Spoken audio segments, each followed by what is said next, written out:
সুপ্রিয়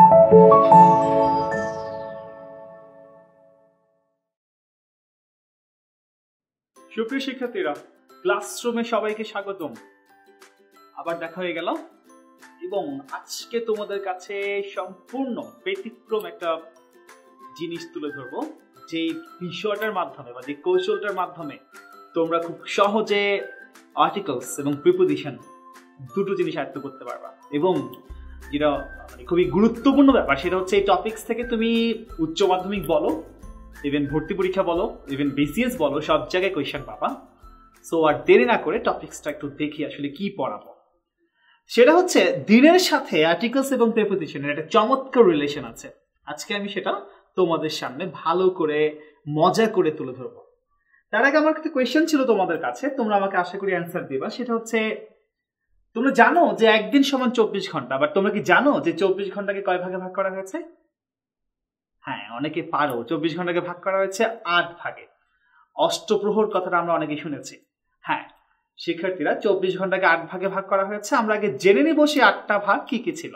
আসো, প্রথমে যে ভাগটা রয়েছে সেটা ছিল ডন, DAWN। এরপরে দিনের যে ভাগ সেটা হচ্ছে মর্নিং।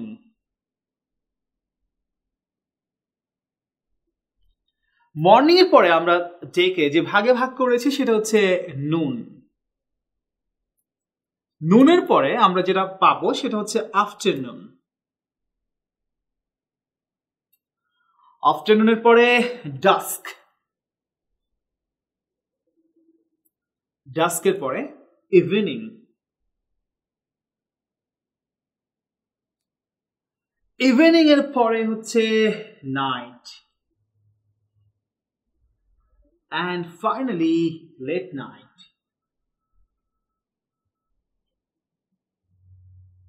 এখন ঝটপট এই 8 ভাগের সাথে আর্টিকেলস এবং প্রিপোজিশনের যে ব্যাপারটা রয়েছে সেটা একটু আমরা ক্লিয়ার করব।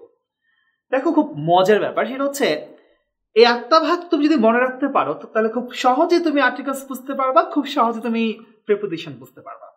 আমি আগে তোমাকে প্রিপোজিশনের ব্যাপারটা ক্লিয়ার করব। সেটা হচ্ছে, মনে রাখবা প্রথমে প্রিপোজিশন শুরু হবে অ্যাট দ্বারা, এরপরে ইন, আবার অ্যাট,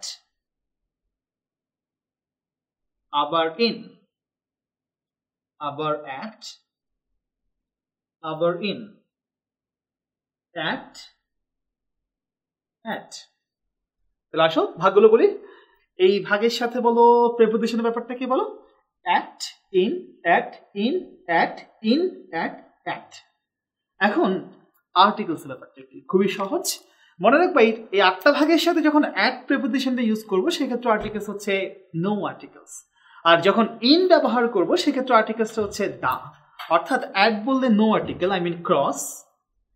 ইন বললে the, cross, the, cross, the, cross, cross.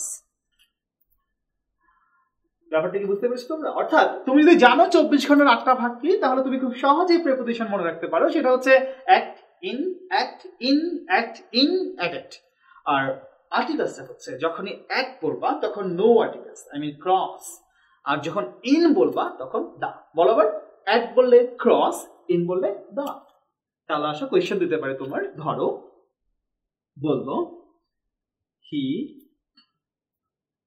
Works dash the morning.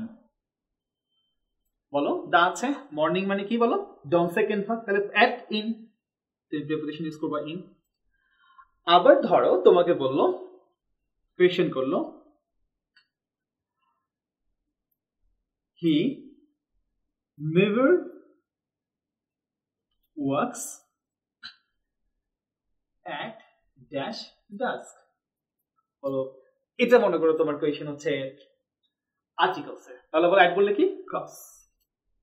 তার মানে এই 8টা ভাগ মনে রাখলে তোমার যেভাবে আর্টিকেলস এবং প্রিপোজিশন আসুক না কেন তুমি খুব সহজেই অ্যান্সার করতে পারবা। সেটাকে আবার একটু বলছি, 8 ভাগ সিরিয়ালটা হচ্ছে at, in, at, in, at, in, at it. আর প্রিপোজিশন আর্টিকেলসটা হচ্ছে যখনই অ্যাট বলবো সেক্ষেত্রে কোনো আর্টিকেলস হবে না, নো আর্টিকেলস। আর যখনই ইন বলবো সেক্ষেত্রে দা। অর্থাৎ ইন বললে দা বা দা বললে ইন, আর অ্যাট বললে ক্রস বা ক্রস বললে অ্যাট। আশা করি এই কৌশলটা তোমার খুব ভালো কাজে লাগবে। যদি কাজে লেগেই থাকে, মনে করছো যে ক্লাসরুমের ক্লাসগুলো ভালো লাগছে, তাহলে অবশ্যই সাবস্ক্রাইব করবা এবং বন্ধুদেরকে বেশি বেশি করে দাওয়াত দিবা ক্লাসরুমের। সে পর্যন্ত ভালো থাকবা। আগামী ক্লাসে আবার দেখা হবে। সবাইকে অনেক অনেক অনেক ধন্যবাদ।